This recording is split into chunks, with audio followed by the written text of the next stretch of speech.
Hello everyone, আশা করি সকলে ভালো আছেন। কথায় আছে জ্বালার ওপর বিষ ফোঁড়া।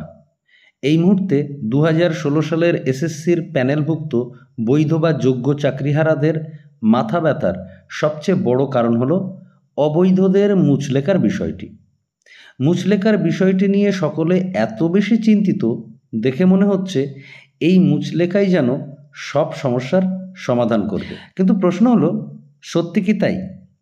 প্রকৃতপক্ষে অবৈধ তালিকাভুক্ত প্রার্থীদের মুচলেকা দেওয়া বা না দেওয়ার বিষয়টি কি বৈধ বা যোগ্য প্রার্থীদের কোনো ক্ষতি করতে পারে? এই প্রশ্নের উত্তর খুঁজতে গেলে আমাদের জানতে হবে মুচলেকার বিষয়টি কোন বিষয়ের সাথে সম্পর্কিত। খুব সংক্ষেপে এবং পরিষ্কারভাবে বলতে গেলে কলকাতা হাইকোর্ট 2016 সালের এসএসসির প্যানেল বাতিল করে এবং সুপ্রিম কোর্ট সেই রায়ের উপর অন্তর্বর্তীকালীন স্থগিতাদেশ জারি করে। ফলে প্রত্যেকের বেতন চালু থাকে। এক্ষেত্রে সুপ্রিম কোর্ট যে অর্ডার জারি করে তার 34 নম্বর পয়েন্ট অনুযায়ী সিবিআইয়ের তালিকাভুক্ত যে সমস্ত প্রার্থী রয়েছে তাদেরকে এই মর্মে মুচলেকা দিতে হবে যে চূড়ান্ত বিচারে যদি তারা দোষী প্রমাণিত হয় তবে এই নির্দেশ জারি করার দিন থেকে ফাইনাল জাজমেন্টের দিন পর্যন্ত যে বেতন পাবে সেই বেতন তাদের ফেরত দিতে হবে। অর্থাৎ মুচলেকার বিষয়টি নির্দিষ্ট কিছু সংখ্যক প্রার্থীর বেতন ফেরত সংক্রান্ত বিষয়ের সঙ্গে যুক্ত। এখন প্রশ্ন হলো, মুচলেকা কি কেবল দিতে বলা হয়েছে নাকি নিতেও বলা হয়েছে? আমরা যদি সুপ্রিম কোর্টের অর্ডারের দিকে তাকাই তাহলে দেখতে পাবো মুচলেকা দিতে বলা হয়েছে এবং কাদের দিতে বলা হয়েছে সেই বিষয়টি পরিষ্কার। কিন্তু প্রশ্ন হলো, মুচলেকা নেবেন কারা সে বিষয়ে কিন্তু কোনো স্পষ্ট উল্লেখ অর্ডারে নেই। কিন্তু যেহেতু মুচলেকার বিষয়টি বেতন ফেরত সংক্রান্ত বিষয়ের সাথে সম্পর্কিত সেহেতু যে অথরিটির মাধ্যমে তাদের বেতন হয় অর্থাৎ ডিআই অফিসকে মুচলেকা দিতে পারে। এখন প্রশ্ন হলো, যাদের মুচলেকা দিতে বলা হলো তারা যদি মুচলেকা দিতে না চায় তাহলে কি ডিআই অফিস থেকে জোর করে মুচলেকা নিতে পারে? এই প্রশ্ন কিন্তু থেকে যাচ্ছে। সেক্ষেত্রে কি হবে সেটা পরবর্তী সময়ে আমরা বুঝতে পারবো। দ্বিতীয়ত, যাদের মুচলেকা দিতে বলা হলো তারা যদি মুচলেকা না দেয় তাহলে কি হতে পারে? এই প্রশ্নের সহজ উত্তর হলো, মুচলেকা না দেওয়ার অর্থ সুপ্রিম কোর্টের নির্দেশ অমান্য করা। আর সুপ্রিম কোর্টের নির্দেশ অমান্য করলে তাদেরকে শাস্তি পেতে হবে।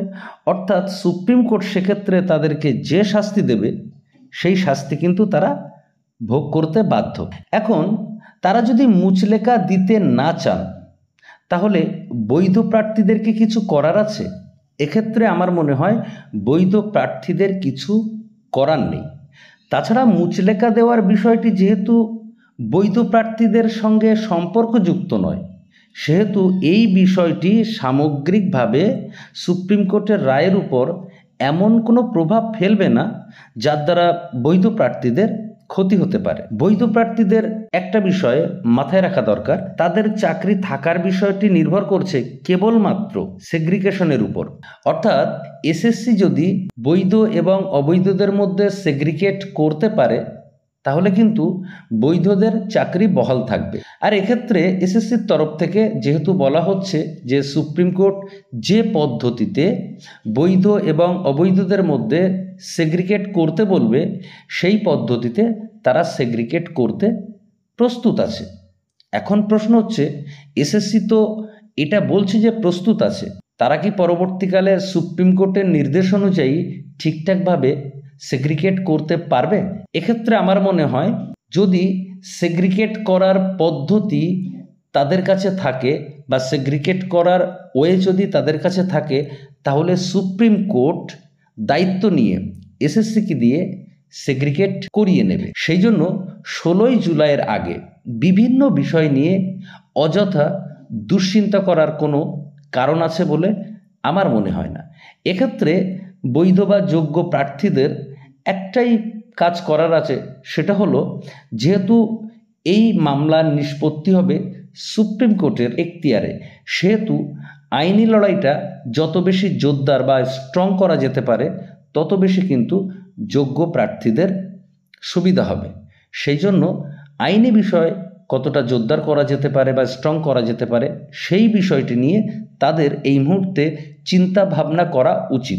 অযথা অন্য কোনো বিষয় নিয়ে খুব বেশি চিন্তা ভাবনা না করাই ভালো।